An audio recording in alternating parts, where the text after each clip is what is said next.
8 reasons why you feel unmotivated. Number 1, you're working for the wrong reasons. Have you ever asked yourself why you're doing the things that you're doing? Is it because it's something that your parents want? Or perhaps you feel pressured by society to have and do what everyone else is doing? The best way to stay motivated is if you're working for something you truly want. If it's for the sake of someone else or because you're conforming to the norm, you're more likely to lose interest and get discouraged and unmotivated. Number 2, you don't think you have control over your life. What do you do when things go wrong? It can be tempting to blame other people. After all, who wants to admit fault? However, while other factors do affect you, you are the one who controls your life.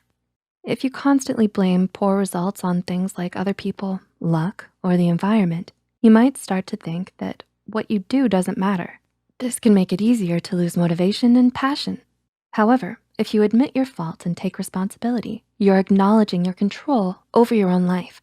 This can make it easier to stay motivated since you're directly making the changes in your life.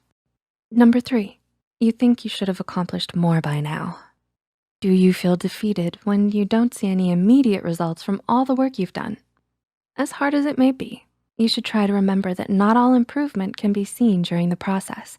With activities like playing an instrument, drawing, or singing, you may struggle to see yourself making any improvements at all, since there may not be such a stark difference between one day and the next. And when you don't see results, it's easy to lose the drive to keep working. But putting in the effort to try each day is already an accomplishment in itself. Take it one day at a time, and someday soon you'll look back and realize how far you've actually come. Number 4, you set unrealistic goals. What type of goals do you set for yourself?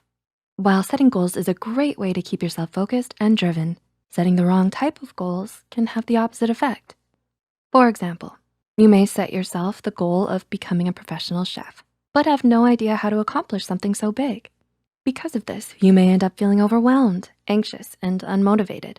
So instead, set small goals that build up to a larger one. Number 5, you only focus on the possibility of failure without thinking of the rewards. Were you ever afraid to try something new? It's easy to feel unmotivated when you let your fear get the best of you. Perhaps you kept thinking of how everything could go wrong or what other people would think. While it's normal to be afraid, it's also important to remember the good things that may come out of it. Instead of thinking, what if I can't do it? You may want to try thinking of the valuable experience you can get just by trying.